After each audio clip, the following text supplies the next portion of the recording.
Just a reminder first up that this is a rating summary, not a review. So let's talk about why this film has been rated for violence and scary scenes.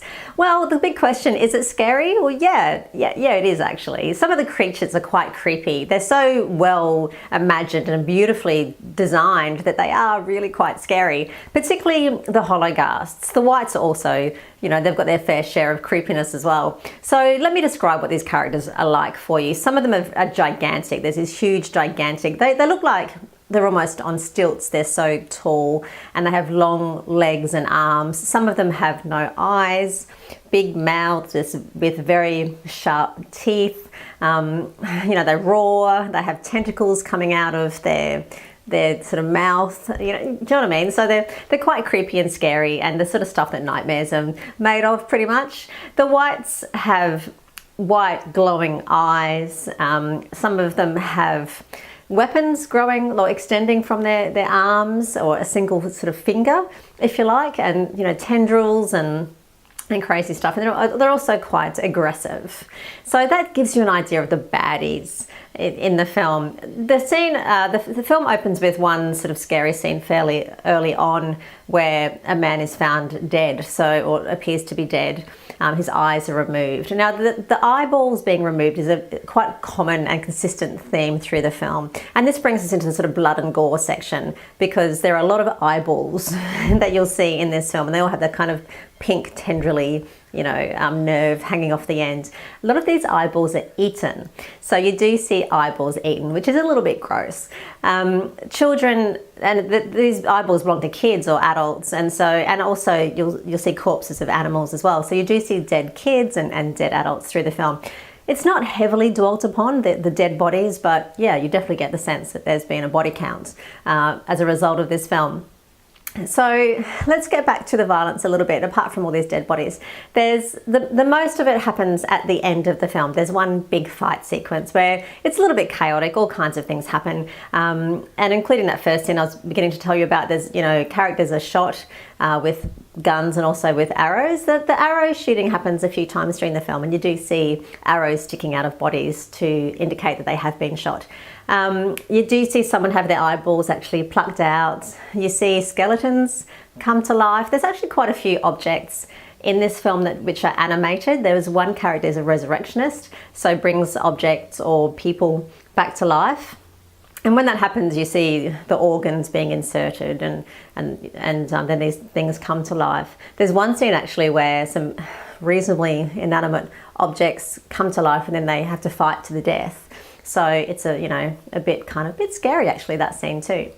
So in this sort of end scene, when there's chaos, there's people or characters are hit with objects. You see them hit by trams and cars, because some of them are invisible and you can't see them. There's a character trapped beneath ice and it looks like they're going to drown. There's a character frozen to death, or it looks like they're frozen to death. So there's characters set on fire. So this should give you an idea of just how creative and imaginative and varied all the different violence is. These skeletons that come to life, because in this chaotic scene they fight in the most creative ways, you see them being knocked apart. I mean, as they're hit or thrown, they tend to pull apart. So you'll see skulls fly off heads, and a pelvis kind of walking around, you know, without the top of the torso.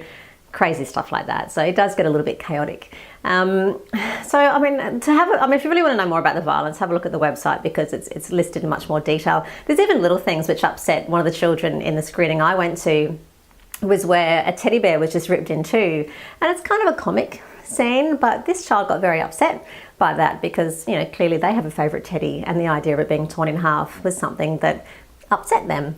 So there's little things like that dotted throughout the film.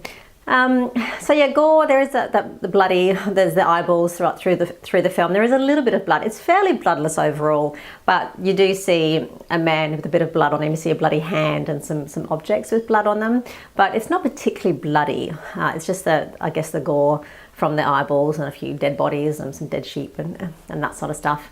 So let's move on to the offensive language. There's no major swear words in the film, which is good news. But there's a couple of slang words like bollocks and crap are used, but that's really it. Nothing too major there. Alcohol and drugs. There's a few scenes which are set in a pub, in Wales. So you see people sitting around drinking pints of beer. One character is asked, an elderly gentleman, and someone asks him, have you taken your pills? That's the only drug reference through the whole film. And there's some smoking in the film as well. So one character smokes a pipe quite regularly during the film, and there's one of the pub scenes, you see people smoking, holding cigarettes in the background. But, you know, again, that's it. Smoking, it doesn't really have a strong presence. Finally, sex and nudity. There's no sex anywhere in the film, and it was flagged for nudity though, and I think that's just because there is one invisible character who is naked through most of the film. So obviously they're invisible, so you don't see a whole lot, but anyway, there you go. And as I said, no sex. There's a little bit of kissing, flirting, and, you know, hand holding and hugging.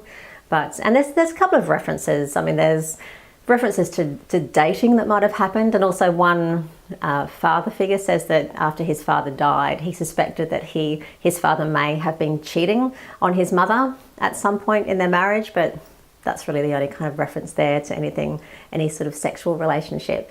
So, you know, that pretty much wraps up the content.